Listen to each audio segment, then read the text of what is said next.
Well, good afternoon, everybody. It's 1:31, and I just want to be really respectful of everybody's time, including our speakers. So we'll go ahead and kick off, and we might have some people still join us, which will be great. I am the moderator, and I put a little comment in the chat, but if you do have questions, feel free to write them in there, and we'll ask those in just a little while of our speaker. I'm very excited to be here. My name is Geneva Longwa-Marnie, and I'm actually the Newcomb Alumni Director, representing the original graduates in Newcomb College and our younger female graduates and graduates interested in gender equity. I'm actually really excited to do this. Millibeth is one of my favorite alumni, a Newcomb grad, and a recent recipient of one of our Community Service Award for the Newcomb Alumni Association. Just a really fabulous member of our community and to her community at home. So I will let her introduce herself, and thank you all for joining us. Hello, everybody. I'm Millibeth Currie. I've been in education for 30 years now. Time flies. So that brings me right back to Newcomb. Newcomb, I was an '89 graduate and got my graduate degree from Loyola right next door. I now live in Charleston, South Carolina. I'm nationally board certified in Early Adolescence Science, and I also specialize in equity within the field of education, not just male versus female, but even aspects of, like, if you're speaking to a group and you're right-handed, you're more likely to call on the right sides. Patterns that you might not realize that you have those biases. So I've worked with administration in different schools to help them with equity issues and just kind of thinking through that as educators. And then I also have an organization that I started about 20 years ago for girls who are in 7th and 8th grade, and who to increase their interest in STEM and show them all the different options within that community and those careers and the coursework, and how it all, even if they don't want or don't end up in STEM, how it increases their problem solving abilities. And they're kind of, it's an empowerment program, and it also is, it's called Women in Charge, Engineering Women's Lives. So they're in charge of themselves and they're engineering the life they want. So that, all those years of that and the Newcomb background, I just kind of fell into that whole equity, cushion that we need to address and be sure that we, as an industry, are looking into. So I'm going to talk about, just briefly, and kind of get us thinking, so for possibly, if you're staying for the breakout sessions, to get some topics that we could all discuss. So I'm going to talk about the current state of the industry. I'm going to talk about the effects of COVID-19 on the education, I'll say industry or profession, and how we're dealing with diversity. My reality as a teacher, I teach biology to middle school. I'm in my classroom. That's not a fake backdrop, that's it. And my reality is, we did delay starting. We completely reinvented our learning management system, so there's a big learning curve. I've used technology for years, but even the ones in the building that are really up on that are struggling, and it's just stressful. But starting this week, we've been teaching, and it was either some classes were online, some were in person, and one of mine, I was in an unusual circumstance. There were 3 teachers in the building, no, 4 teachers. They had one class where you taught both at the same time. And now, starting this week, we're teaching every class in the building is being taught at the same time with a group at home and a group in the room. So it's like I'm filming live, and I'm my own producer, writer, web designer, social media promoter, everything, and you're getting, it's just really overwhelming. And normally I'm teaching either with a mask, or speaking of equity, I've been using this where it's just mask, a shield, which would not be enough, but it has actually this that goes around it. So I can actually, they can see me and see my mouth and hear me better, and then I wear a mic, and it's helped quite a bit, but it's still a little steamy in there, but I get through it. And so let me go in, for me, let me just kind of go into the industry so we talk about those important topics. So right now it's really a time of growth and opportunity within the industry, the positive, the flip side, the good side of this. And with technology and education, it is upping the game. Many school districts were not really financially behind the need for technology, so a lot of classrooms were really disadvantaged and the teachers couldn't afford to buy the technology that they really needed. So now school districts nationwide are really working hard and coming up with the money to do the things that they really should have done before. And that's a positive. And there's a positive to that because I know from experience, by adding technology to my classroom, besides the science technology of microscopes and et cetera, I could really increase personalized learning. So I'd say that with, I don't completely just say, here, do personalized learning and go at your own pace. It's really a blend, a hybrid, where I was able for the last few years, probably 10 years really, to do some personalized learning so that they can go with me in a lab and do the certain labs and have these experiences, but then they can personalize it and have some choice, and I can load these things and communicate with them and give them things right at the tips of their fingers. It also helps me with accommodations for students that have educational problems and have IEPs. So I can record lessons, I can record a test where it can actually, if their IEP calls for auditory, them to have someone to read the test to them, I can do that, or their special education teacher, and they can hit pause, rewind, all that, and really go through it at their own pace. It really helps parents to be able, if a child doesn't remember because their processing skills are slow, they can go back and look at it at home. And I've loaded little clips that are critical things from a lab or from a discussion, not the whole 2 hours or 1 hour or whatever that ended up being. And that way they can click on that topic and they can get tutored from me. They're hearing it from me again. So that's actually very beneficial.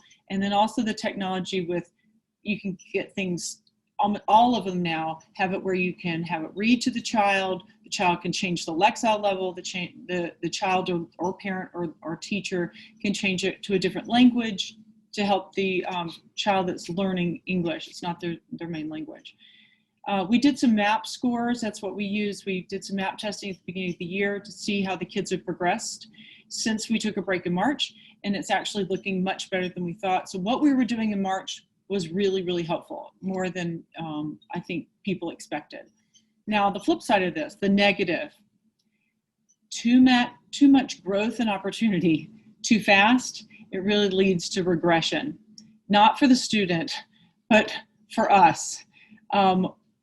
It's really hard to take it all in. And like, I woke up at 4 a.m. thinking about my students and how in the world was I going to teach science hands-on for the kids in the room, not leave the ones alone, like just abandon them at home and make it just boring and reading based. How do I equalize this? How do I film it at the same time and have sound and all those things? So there's a delicate balance with that. So time of growth versus speed of change. Okay, I heard the bell. Not ours though, that was another one for our school. So let's talk for a second about diversity. Now, I thought about diversity and how do we discuss this? And one was talking about diversity of educators in our schools. How do we have more people of color and different backgrounds in education? And it boils down to recruiting, and it boils down to money. And even though the industry is suddenly saying we have money for technology, I'm afraid they're not going to make pay a priority. But it really would solve a lot more problems than they think. So people of color, actually, if you look at primary care and medicine, people of color that were highly educated, usually that was an avenue for them to, as a profession, and they would go into primary care and they were paid well, they gave back to their community, and that industry is actually having fewer and fewer people with diverse backgrounds go into it. And the main reason when they look at the research is it's because, well, first, primary care and medicine is the lowest paid. So it's kind of like they're the teachers of that industry of medicine. And then you have the brightest and the best going to college. They have debt. Maybe they lucked out and have a full scholarship. They might, but they know they need to make money and support their family. They're now recruited by a lot of different industries. If it's medicine, they're usually mentored towards something that's going to make them more financially secure. If they're in education, if they went into education and they do any STEM-based thing, I can tell you, you're recruited by tech companies. I've lost lots of teachers within our department. I could have easily shifted to the tech field. So going back to that, progress shows that people of color, diversity, they're being recruited out of education, and they're not going to come to education if you can't make a living. I know people that were computer science majors that went into education. They were here for 2 years and they said, I literally can't pay my rent. I've got to have a second job or a third job. So they leave. You're not going to keep them. If you up the pay, you keep the teachers and you attract the brightest and the best. So now, another aspect of diversity is the students and how COVID really pulled the veil off of something that I think we all knew in education, but a lot of people weren't dealing with it. The lack of equity and accessibility to technology, including the internet. So schools quickly shuffled out all their iPads and their computers and did the best we could. Maria Kostarfin, she was last year, she just ended her contract, but she was the Schools of Atlanta superintendent, and she's a Tulane alumni. She went to school with me.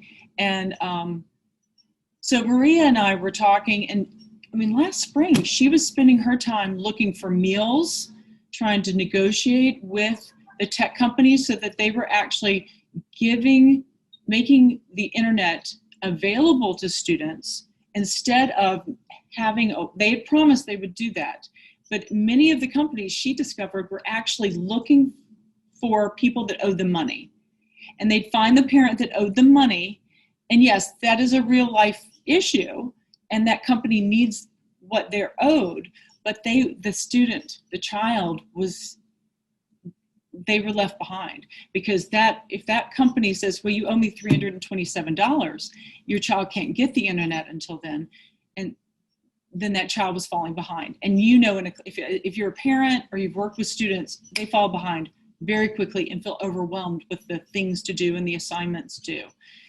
So Maria actually spent a lot of time negotiating with companies and saying, no, and backtracking and trying to get them back on track.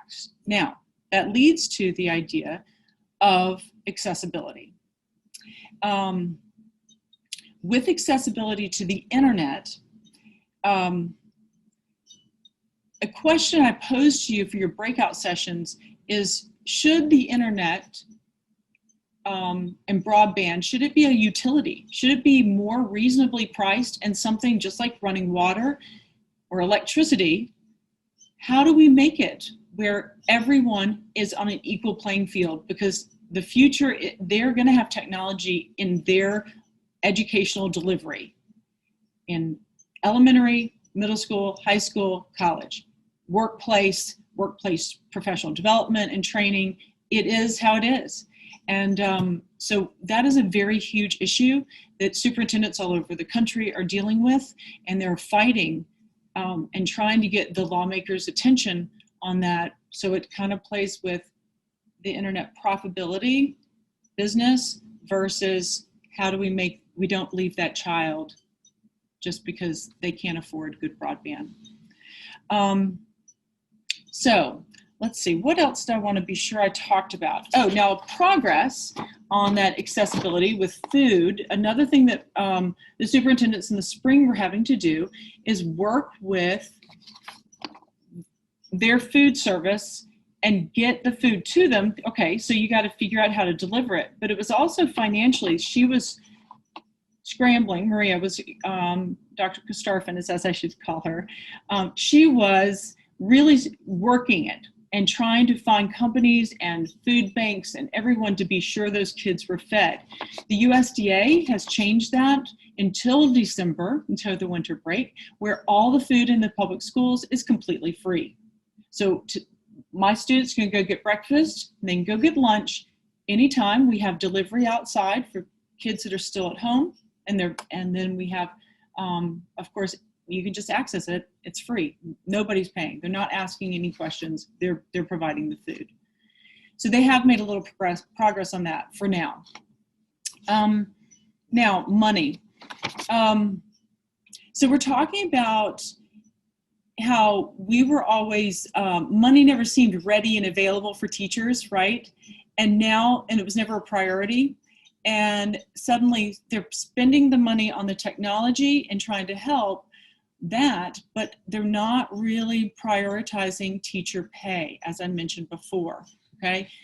Now, currently, today, South Carolina, where I am, there's an organization, SC for Ed, and that organization was asking teachers to take a personal day or part of their day to go and contact their lawmakers, because of the budgetary issues and realities of COVID-19 hurting sales tax, everything, and the ripple effect within the state budget.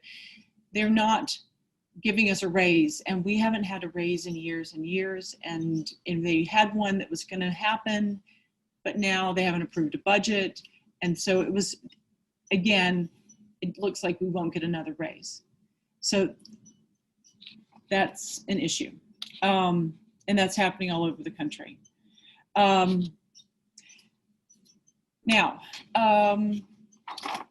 teachers, on a positive note, we talked about, I want to highlight how impressed I am with educators, and that's for secondary education, all levels. Teachers the best in industry, I gotta tell you, should be recruiting them, because if you think about teachers, they are highly educated. They're willing to do anything for the sake of success. And it's not their success. It's the bigger mission of that school or that department or that school district and for the child. So willing to do anything to reach success, always reinventing, adjusting to something that's we're not quite meeting, it's not working. We're re-engineering constantly. It's a natural thing for teachers. Highly persistent. Now, I was so persistent, I woke up at 4 in the morning. That's not like me, trying to problem solve. We are now web designers, right? We got management skills. We're curriculum specialists, but also we are writing the curriculum as if we're in a publishing company, because that's how we're having to reinvent everything we do in the classroom on our learning management systems that we're sending out to students. So therefore we are writers, publishers, public speakers, entertainers, because we do like, a little bit of entertainment to keep your attention, all right? And we're techies, we are techies. So we are literally building the plane as we pilot it, but we're also the stewards serving everyone on the plane. Everything's happening simultaneously. So when you're in your breakout session, besides discussing how should the internet be a utility, something that's more provided, I have a question about burnout. Like if we're flying the plane, building the plane, fixing the plane, serving everybody inside the plane, and refueling the plane, what about burnout? What are the long-term effects, and how many master teachers will we lose if this goes long-term and doesn't really change? Because we don't know how long COVID-19 is going to be, a reality of changing the educational world. Some of these changes will never change. They're forever different, but we have to adjust to that. Now, before I send you off to your, how much time do we have? I want to be sure I'm not going over. I think you're okay, Millibeth. We have a small group, so I don't know if we'll break into or just keep the conversation here, because there are 8 of us. And then we do have one question from the group. Okay, why don't we go with the question before I break out with some topics? Okay. The question was, how do you think COVID is going to change education as a whole, even after a vaccine is widely available? Which your previous topic, or sort of the burnout question, plays into. Well, I think that financially, the educational system's going to have to support their teachers more with the training for technology. Luckily, I kind of knew what I was doing. I'm in a newer building, so we have a lot more already put in. It's not equal though. There are some school buildings that are so far behind with technology and the age of the building. I think that virtual learning is forever, just like telemedicine. I think that unless our entire technology system breaks down for some reason, I think that you will have a blend of both forever. Telemedicine and meeting with your doctor in person. There are times for each, circumstances for each. And I think with education, it will be at some level forever, having some virtual or being able to deliver it virtually to them, which again, I said there were some positives to that. Yeah. So with any other questions? Because I wanted to kind of pose some discussion things, and I actually have a meeting after this, so I'm afraid I'm going to have to leave after this. Just any other questions? Because I have a few topics that you might want to discuss. Well, somebody just asked about opportunities for alternative certification and training going forward. Oh, well, of course there's Teach for America and those types of programs, but we have PACE. A PACE program is nationwide. It's for people that are in industry and they can come back into the school districts. And for example, my son had an architect teach him about architecture in high school in a STEM-based program, Project Lead the Way. And that person had gotten certified through PACE. It is a 2 to 3 year process where if you get a job, you're trained as you go. It is kind of time consuming, but it's there. Other states have different options for that.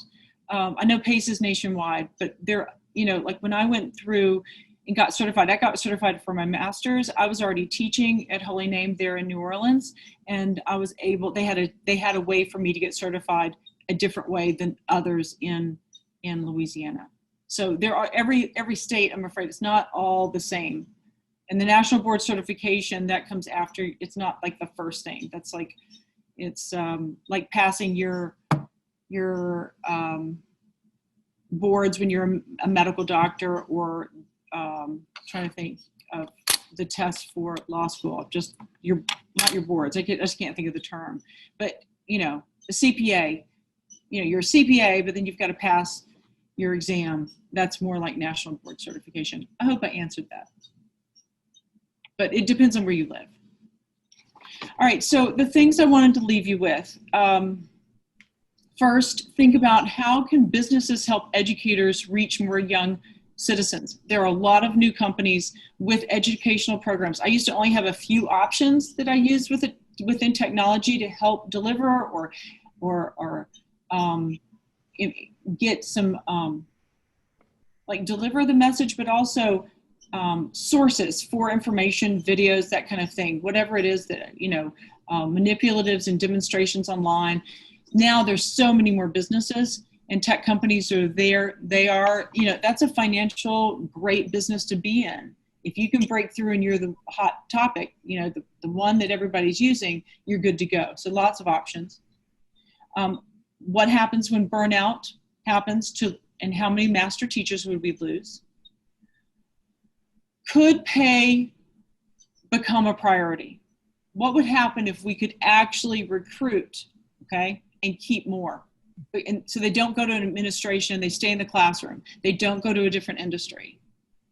And then the last one, should the internet and internet accessibility be a utility?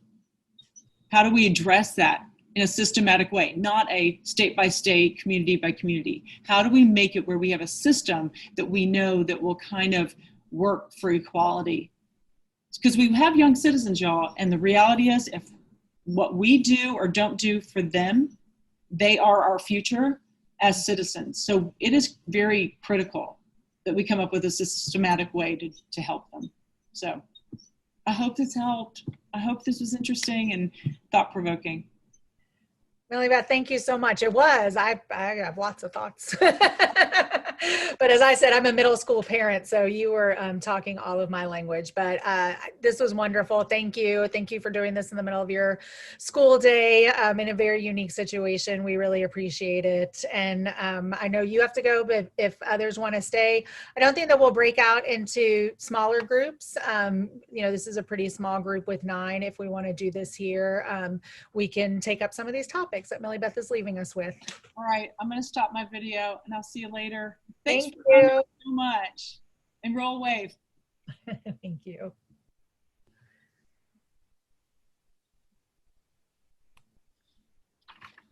All right, I'm switching to my grid view so I can see everybody's name and who's here. Thank you so much. Like I said, I just adore Millibeth as an alumna and as an incredible community leader and the work she does, particularly for women in STEM, which is, a passion and something that Newcomb is still very involved in at the university. So it's, we're lucky to have her. So if we want, we can take up some of these 3 topics that Millibeth has left us with to sort of ponder. I don't know if anybody has a preference of which one to go with first. Several times she talked about the internet utility, which is, I think, extremely interesting. And, equity is a huge issue here in New Orleans and with our New Orleans public schools. And, as she said, some of the schools had computers to hand out really fast, some didn't and had to purchase them. And now there's an extreme shortage in computers across the country and probably the world because of this teaching from home and learning virtually. But then very quickly they realized that they needed hotspots for, the majority of students as well. And so went to work with that. And somebody else here who, perhaps is in New Orleans or knows, but I know New Orleans for a while tried to have citywide Wi-Fi, and I don't know what the current standing of that is, but any thoughts on that? Anybody done work in this area before or know that there's an organization sort of working to make the internet a utility? I'll chime in. I don't know about the solutions out there, but that was honestly the first time that I had thought about it.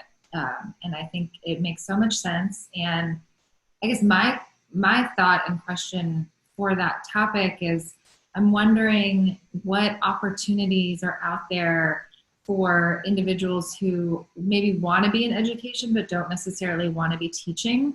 I mean, I think that question alone about the internet being a utility is, there's access for engineers and for policy and for politicians. And so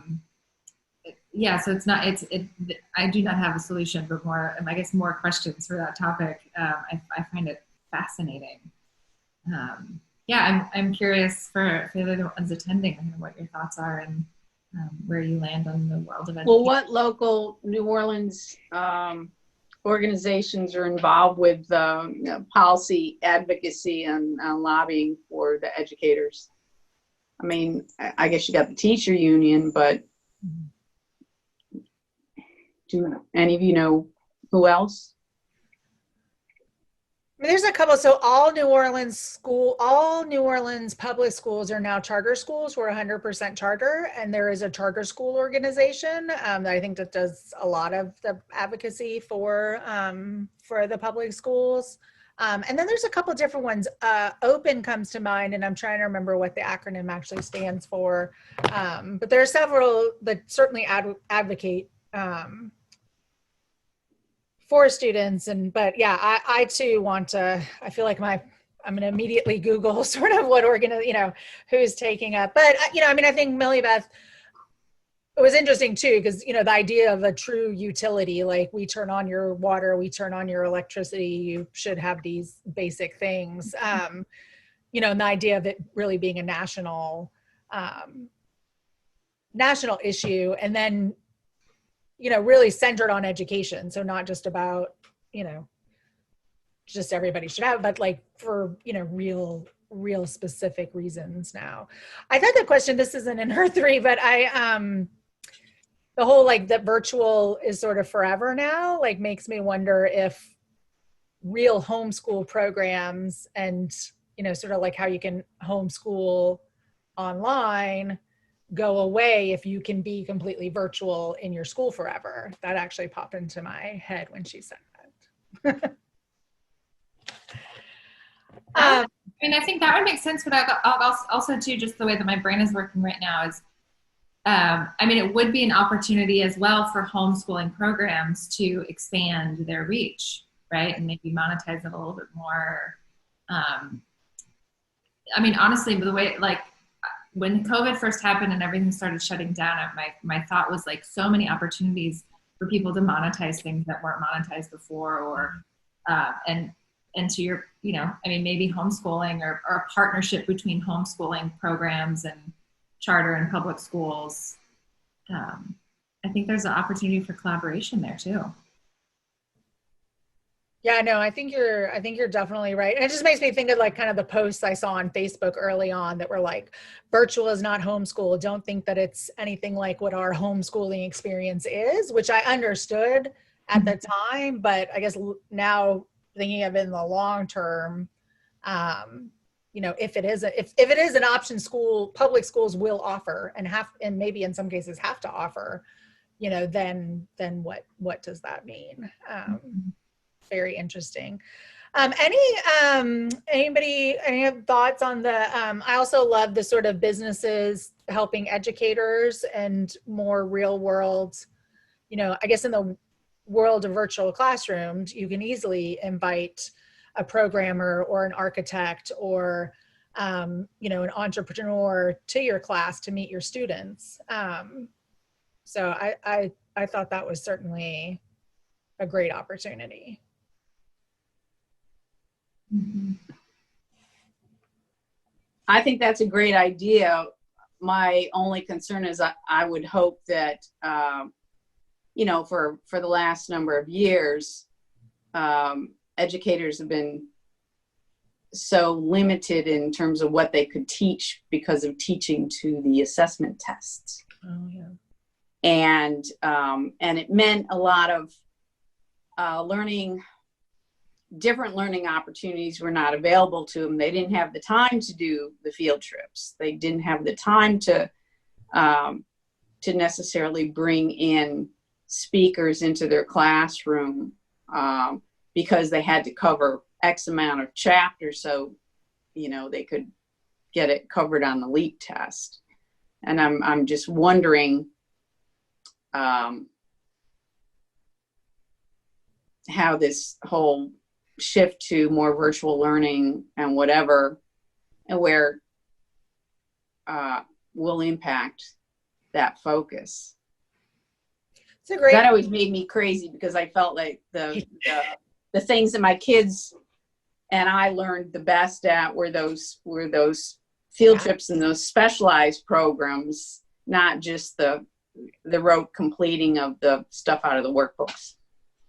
Yeah, absolutely. And you'll be happy to know I actually have twin daughters and they were in 4th grade last year, which is the big LEAP test. And they actually didn't have to do it, which was great, I thought, because yes, the pressure of teaching to the test and, just the anxiety and stress that it caused in them is just crazy. But, and I haven't heard, I don't know if they put it on hold for this year or not. I guess now that we're a year out, I could certainly ask the teachers. But it's a great question about, I think there's a level of question of there, will assessments change? Will they continue, will we continue here with the LEAP or, whatever other people do?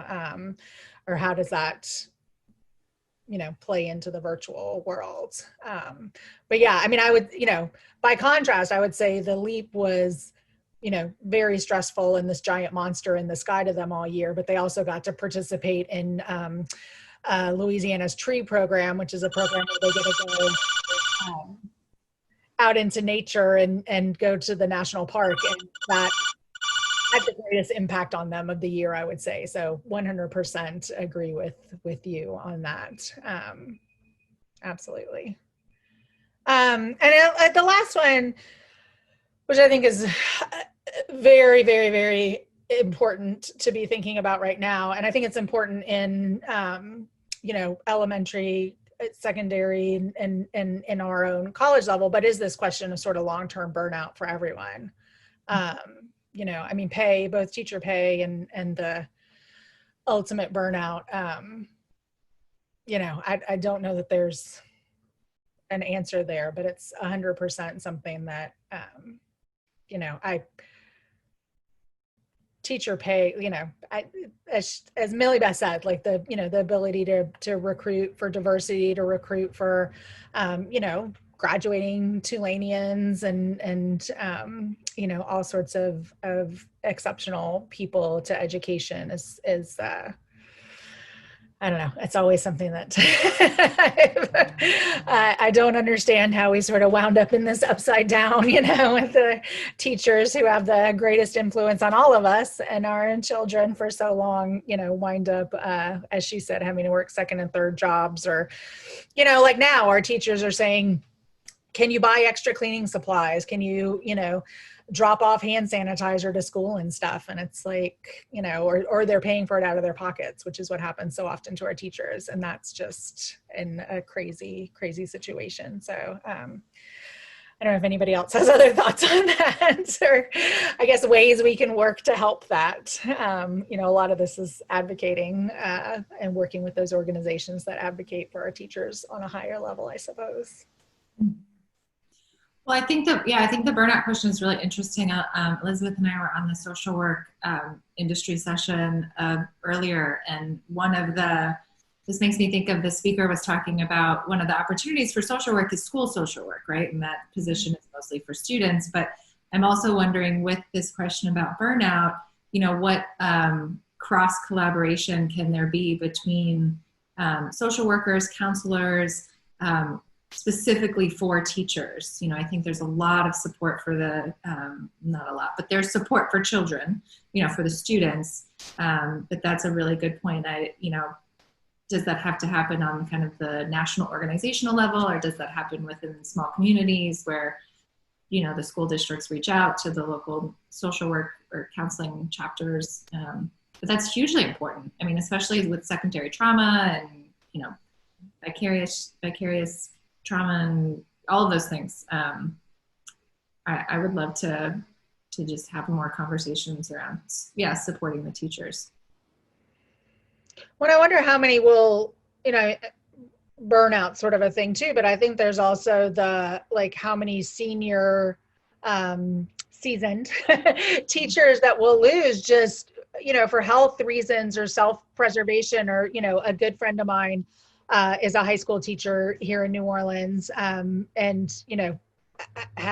is older, has some health issues, and and for right now, because they're still at least partly virtual, and we haven't gone back yet in the older grades, they're letting him stay home, but they've made everybody else go back to the building, and ultimately will he, he'll have to make a tough decision between, and that's not a long-term burnout. That's, now how many people are faced sort of with these, and not that there's an answer to that either, but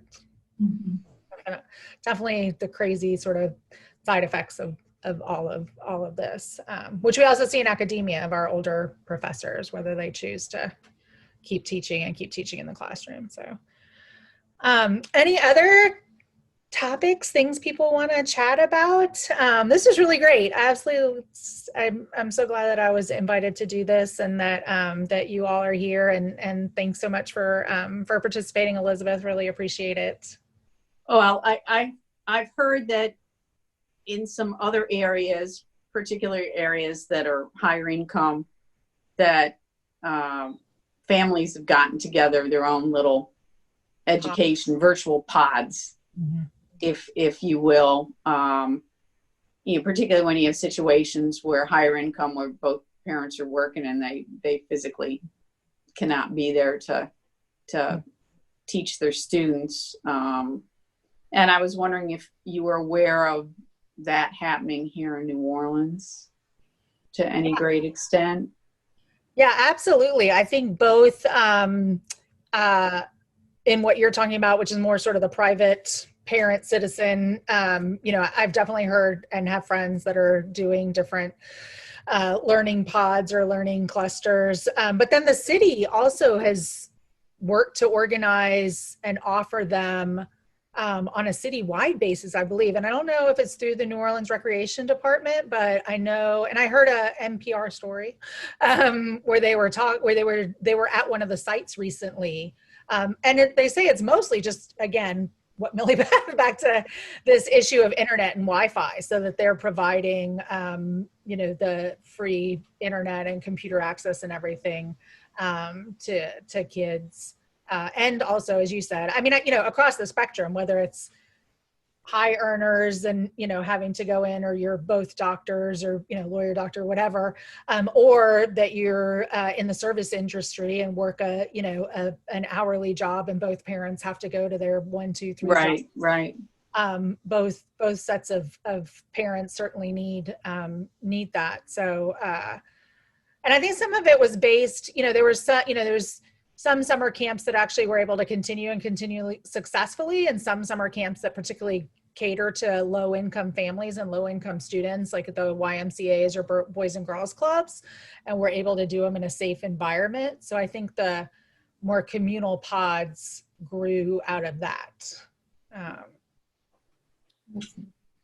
Yeah. But now here in New Orleans, pre-K through 4 can go back to school. Started some last week and this week. And then next month we'll have the higher grades being able to go back to school. So we'll see. Best of luck to you. I'll tell my quick joke. I tell everyone this. I've learned I am not smarter than a 5th grader. That's all I know. Especially having 5th grade twins. But I've actually served on local school boards here. I am extremely passionate about education and our education system here in New Orleans. So I'm happy to be a part of this conversation. Happy to have some new things introduced to me and have some things to go research and see where I can advocate and help. So thank you all for doing this. And if Millie Beth's out there listening still, a huge thanks to her. I think she did a great job, especially in the middle of a school day. That's really wonderful. So thanks so much, and thanks for participating in Global Networking. Thank you very much. Thank you. Thanks, everybody. Bye. Bye.